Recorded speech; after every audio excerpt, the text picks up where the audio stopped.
नमस्कार, आप लोग का फानी गेम में स्वागत है। यहाँ पर देखेंगे केमिस्ट्री की जो टेस्ट सीरीज चले उसके पार्ट थर्ड को। इसमें मोस्ट इंपॉर्टेंट आपके 25 क्वेश्चंस देखे जाते हैं जो कि बहुत ही इंपॉर्टेंट है। सभी क्वेश्चन आपके इंपॉर्टेंट है आपके एग्जाम आईसीआर और BHU UP cadet BCC NEET UPTO J सभी के लिए। मतलब इसमें जो है मिक्स क्वेश्चन है कि आपके जो है हाई लेवल से लेकर लो लेवल तक के क्वेश्चन को शामिल किया गया है। बाकी आप जो है आईसीआर के लिए देख रहे हैं तो उसमें जो है मैक्सिमम इसमें क्वेश्चन जो है आईसीआर और बीएचयू स्तर के रखे गए हैं। यूपी कैडेट के लिए भी थ्योरी बेस्ड क्वेश्चन भी रखे गए हैं, लेकिन जो मैक्सिमम क्वेश्चन है आपके लगभग जो है आप 50 कह सकते हैं 50% जो है क्वेश्चन इसमें आपके हायर लेवल के, बाकी जो है आपके 50% लो लेवल के। यानी यूपी कैडेट भी आप उससे दे सकते हैं, बीसीसी भी दे सकते हैं। जहाँ पर आपका ज़्यादातर रिएक्शन नहीं, उसके बजाय थ्योरी आपसे पूछा जाता है, जिनका जो है एक लाइन में हम आंसर दे सकते हैं। बाकी जो आपका आईसीआर होता है बीएचयू होता है उसमें जो आपका थोड़ी थ्योरेटिकल की बजाय जो है आपका न्यूमेरिकल हो जाते हैं। शुरू करेंगे वीडियो और देखेंगे मोस्ट इंपॉर्टेंट क्वेश्चंस।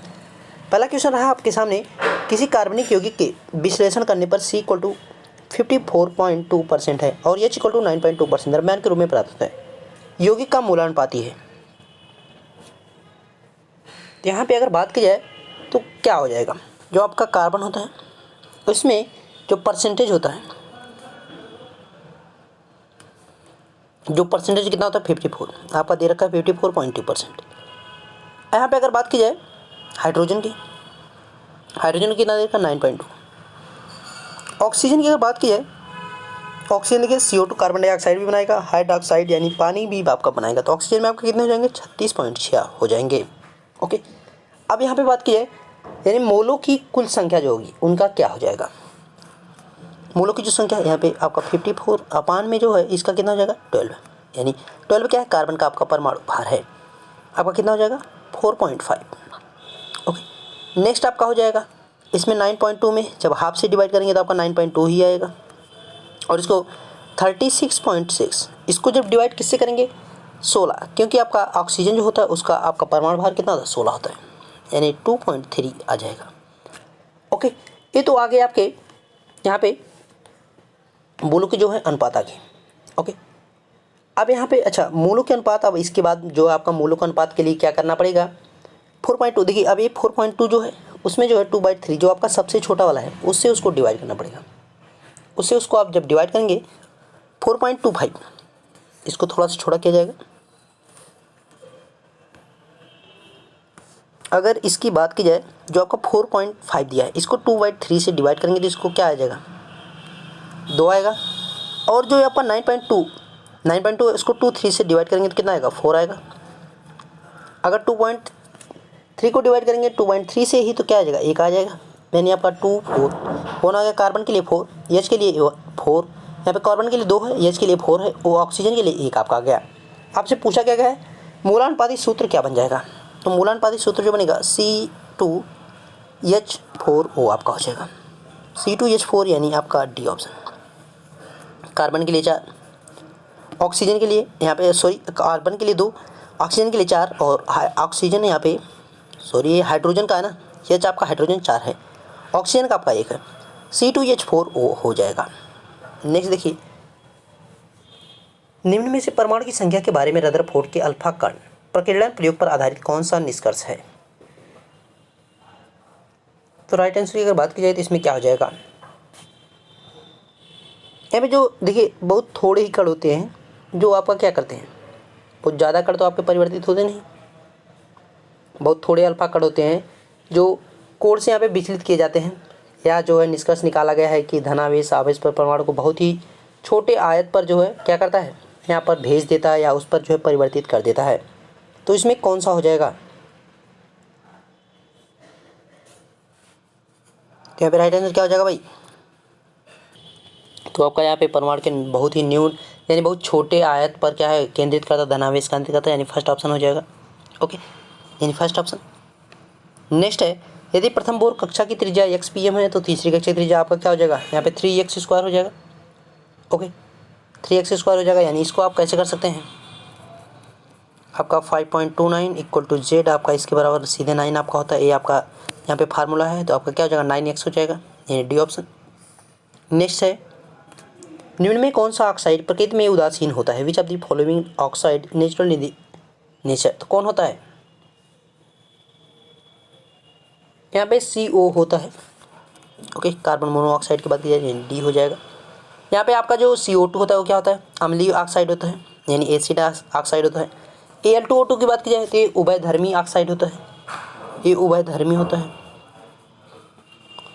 उभयधर्मी ऑक्साइड होता है। और यहाँ पे SRO की बात की जाए तो एक ऐसा ऑक्साइड होता है, एक क्षारी होता है, यानी ये बेस्ड होगा।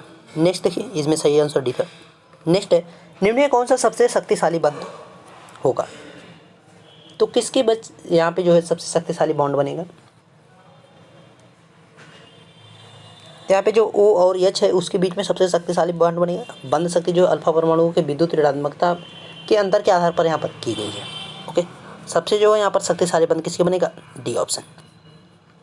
नेक्स्ट है, निम्न में कौन सा अणु संकर कक्षक sp2 द्वारा निर्मित होता है। विच of the following nucleus molecules is form by the hybrid orbit p2।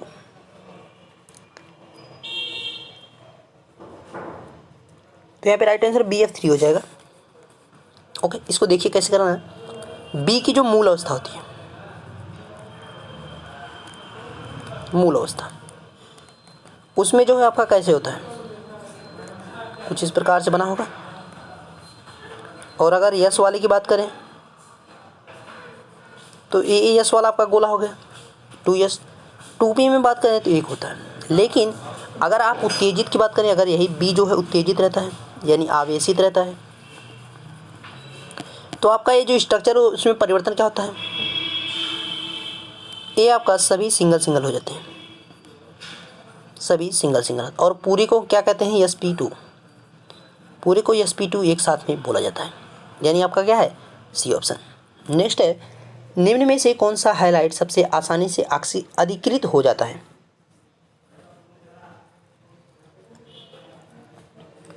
तो आयोडीन की बात की जाए, आयोडीन जो हाइड्रोजन होते हैं उनके न्यूनतम अपचयन विभव के कारण जो है सर्वाधिक सरलता से ऑक्सीकृत हो जाते हैं। ओके, ऑक्सीकृत होगा यहाँ पे, अधिकृत नहीं, ऑक्सीकृत। ओके, ऑक्सीकृत होगा ऑक्सीडाइज्ड, ऑक्सीकृत होगा यहाँ पे, अधिकृत नहीं, ऑक्सीकृत। नेक्स्ट है, असमानुपाती अपक्रिया को पहचानिए।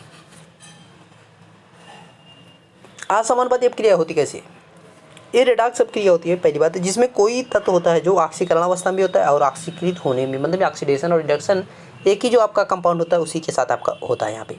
ओके, तो यहाँ पे एक ही तत्व के साथ देखने को मिलेगा, वो है कौन सा, देखिए आपका यहाँ पे कौन सा ऑप्शन सही हो जाएगा, यहाँ पे डी वाला आपका जो है ये सही है। देखिए यहाँ पे NO2 जो है इसका आपका पहले तो अपचयन भी हो रहा है, यानी रिडक्शन भी हो रहा है, और उसके बाद यहाँ पे देख सकते हैं ए आपका ऑक्सीडेशन भी हो रहा है, यानी ऑक्सीकरण, ए आपका अपचयन, ए ऑक्सीडेशन हो रहा है। ओके, यानी NO2 ही एकमात्र ऐसा जिसका ऑक्सीडेशन और रिडक्शन दोनों हो रहा है, यानी कौन सा ऑप्शन हो जाएगा, डी ऑप्शन।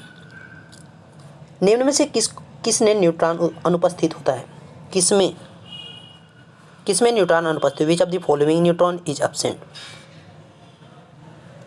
तो यहाँ पे राइट आंसर की अगर बात की जाए तो किसमें होता है, प्रोटियम में जो है न्यूट्रॉन नहीं होता है, प्रोटियम में न्यूट्रॉन नहीं होता है।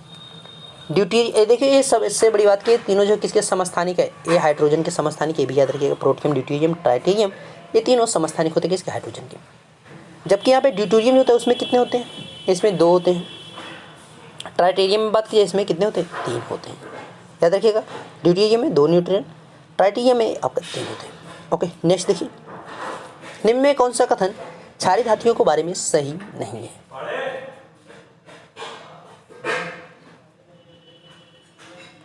तो यहाँ पे क्या हो जाएगा, क्षारीय धातुएं अच्छी देखिए, क्षारीय धातुएं प्रकृति में मुक्त अवस्था रूप में नहीं पाई जाती हैं, आपका ये क्या है, सही है। क्षारीय धातुएं अच्छी ऑक्सीकारक होती हैं, ये गलत आपका है। नेक्स्ट, क्षारीय धातुओं के लवण ज्वाला को विशिष्ट रंग देते हैं, यस। क्षारीय धातुओं के लवण समानता आयनिक होते हैं, यस। अब देखिए यहाँ पे आपका क्षारीय धातुएं अच्छी ऑक्सीकारक नहीं, आपका क्या होती हैं, धातुएं जो अच्छी अपचायक होती हैं। यहाँ पे आपका रिडक्शन हो जाएगा, ऑक्सीडेशन नहीं, ऑक्सीडेंट नहीं, रिडक्ट हो जाएगा, ठीक है। तो आपका क्या हो जाएगा, बी ऑप्शन। नेक्स्ट है, अभिकथन दे रखा है, एजर्सन एंड रेशनल दे रखा है। समूह एक तत्व क्षारीय धातुएं कहलाते हैं, तर्क उसका रीजन दे रखा है, सभी क्षारीय धातुएं जल से क्रिया करती हैं। देखिए, सभी जो धातुएं होती हैं वो क्षारीय होती हैं, क्षारीय धातु समूह एक के जो तत्व होते हैं क्षारीय धातु कहलाते हैं। एकदम सही। सभी क्षारीय धातुएं जल से क्रिया करती है, यस हाइड्रोक्साइड बनाती हैं।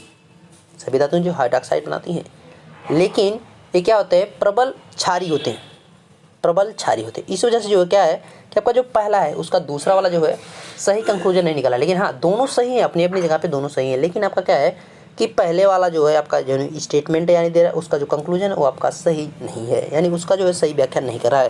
देख सकते हैं अभिकथन और तर्क दोनों सही है, तर्क अभिकथन की सही व्याख्या नहीं करता है, यानी बी ऑप्शन। नेक्स्ट देखिए, ग्लिसरीन को किसके द्वारा परिशुद्ध किया जाता है? Glycerine is refined by,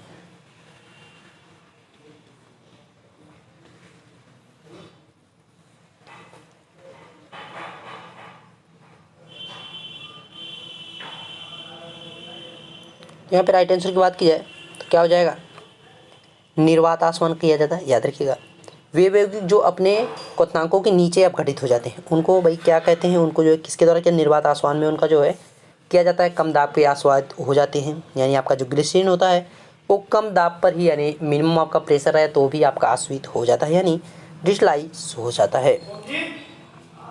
next, निम्न में कौन सा यौगिक सिस ट्रांस समयता को दर्शाएगा? Which of the following compounds will show cis trans inclusion? तो यहाँ पे राइट आंसर की बात क्या, सी। देखिए सी का है क्या, आपका जो CH3 दे रखा है, CH3, और इसमें आपका H बनेगा, यहाँ पे आपका C लगा। ओके, ये CH3 इधर आपका है, इसको थोड़ा सा ऊपर लिखते हैं, ये CH3 यहाँ। ओके, C हो गया, ये आपका H हो गया। ओके, अब डबल बॉन्ड लगाओ, C इसके साथ बना लो, इसके बाद यहाँ पे Cl, और ये आपका CH3। ये आपका कौन सा है, ये आपका ट्रांस टू क्लोरोब्यूट है, क्लोरोब्यूट 2 इन। नेक्स्ट आपका दूसरा जो बच रहा है, दूसरा ये आपका CCl3 CH3, इसके लिए क्या हो जाएगा, CH3 और यहाँ पे H, ये आपका डबल बॉन्ड लग गया, C और CH3, और यहाँ पे क्या हो जाएगा, क्लोरीन हो जाएगा। ये आपका क्या हो जाएगा, देखिए ये आपका ट्रांस था, ये आपका सिस हो जाएगा, सिस टू क्लोरोब्यूट आइन, 2 आइन हो जाएगा। ओके, सिस टू क्लोरोब्यूट 2 आइन, सब कुछ वही रहेगा, बस यहाँ जहाँ ट्रांस था वहाँ पे आपका सिस हो जाएगा, बाकी आपकी चीज़ें यही हैं। नेक्स्ट है, द्रव्य की कौन सी अवस्था विद्युत की सुचालक है? अब यहाँ पे ऑनलाइन के तौर पे आपके क्वेश्चन, यानी जिनका जो है आपका केवल डायरेक्टली आंसर चाहिए। यहाँ पे राइट आंसर क्या हो जाएगा, प्लाज्मा हो जाएगा, फर्स्ट ऑप्शन। नेक्स्ट देखिए, CH3COOH का तुल्यांकी भार क्या है? तो यहाँ पे तुल्यांकी भार की बात की जाए तो क्या हो जाएगा, यहाँ पे 60 हो जाएगा। ओके, ये 60 आपका हो जाएगा, ध्यान रखिएगा, मोस्ट इंपॉर्टेंट आपसे पूछा जा सकता है एग्जाम में। तो ये भाई आया कहाँ से, इसकी अगर बात की जाए तो क्या है, देखो CH3COOH होता है ना। C आपका कार्बन परमाणु की कितनी संख्या थी, 12। यहाँ पे 3 हाइड्रोजन है, 3 लिखा। अब यहाँ कार्बन है, कार्बन का परमाणु और 12। ऑक्सीजन आपका 16, 2 बार है 16। और उसके बाद H आपका केवल है तो उसका क्या हो जाएगा, 1 आपका जुड़ जाएगा। 12 15 और 15 और 12 जब जोड़ेंगे तो कितना हो जाएगा, 27, 27 1 28। ओके, 28 हो गया। और ये 16 दूनी 32, 32 और प्लस का 28 आप जोड़ दो तो कितना हो जाएगा, ये 60 हो जाएगा। यही आपका 60 और कुछ भी नहीं है, सिंपल क्वेश्चन। नेक्स्ट है, CH और यहाँ पे ट्रिपल बॉन्ड लगा है, CH में कुल पाई बंद हैं, यहाँ पे कुल कितने पाई बंद हो जाएंगे, 2 पाई बंद है। ओके, 2 पाई बंद, यानी फर्स्ट ऑप्शन। नेक्स्ट देखिए, चूने जल में क्लोरीन गैस यानी Cl2 गैस प्रोवाइड करने पर बनता है, क्या बनेगा, ब्लीचिंग पाउडर। एकदम सिंपल क्वेश्चन है, ब्लीचिंग पाउडर। नेक्स्ट है, प्राथमिक एमीन का सूत्र है, the formula of primary amine is. तो यहाँ पे क्या हो जाएगा, RnS2 यानी फर्स्ट ऑप्शन। नेक्स्ट है, हीरे में कौन सा संकरण होता है, हीरे में कौन सा संकरण होता है, तो यहाँ पे sp3 होता है। नेक्स्ट, निम्न में से बहुलक नहीं है, विच of the following is not a polymer. तो राइट आंसर क्या हो जाएगा, बर्फ। बर्फ आपका क्या होता है, बहुलक नहीं होता है। किस खनिज से रेडियम प्राप्त किया गया था या प्राप्त किया था? तो पिच ब्लेड से किया गया था, याद रखिए पिच ब्लेड से। मानक ताप तथा दाब पर गैस का मोलर आयतन होता है। What is the molar volume of the gas and standard temperature and pressure? 22 के राइट आंसर की बात की है 22.4 L हो जाएगा, लीटर हो जाएगा। नेक्स्ट, समान ताप और दाब पर गैसों के समान आयतन में समान संख्या होगी तो किस पर होती है?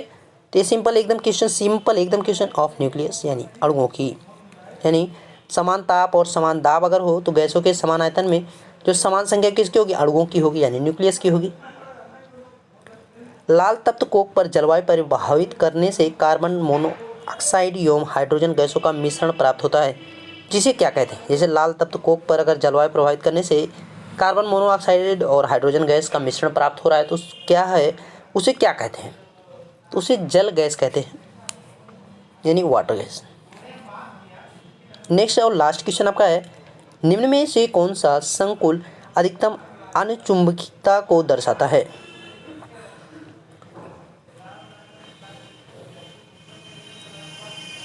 देखिए यहाँ पे आपका